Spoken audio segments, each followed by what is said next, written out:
Furthermore, some people say that the Quran is a deception. When we ask them, what is the origin of the deception? They give no answer. Can you point out a single deception in the Quran?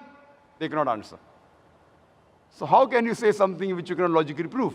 There are some people who tell a false thing, who make a false statement, and they fool themselves by sticking to it.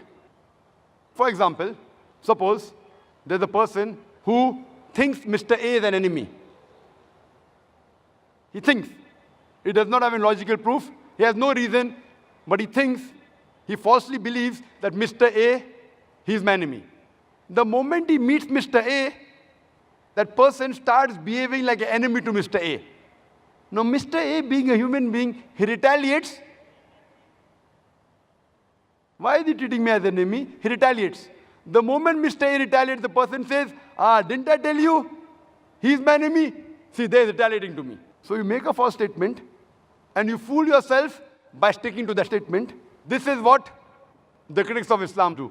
They make a false statement, and they fool themselves by sticking to it. Furthermore, the Quran, it believes in reasoning. And there are several verses which talk about reasoning. You can analyze it. You can discuss the matter of the Quran. Several places, including Surah Ibrahim, chapter number 14, verse 52, that here is the message for mankind. Let them take warning therefrom. Let them know there is one God. Let the men of understanding take heed. Many Muslims think that the Quran discourages reasoning.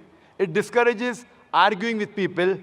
It discourages discussing about the Quran with others and religion with others. In fact, the Quran encourages that you have to discuss with the other human beings. You have to argue with the other human beings. It's mentioned in the Quran in Surah Nahl, chapter number 16, verse number 125.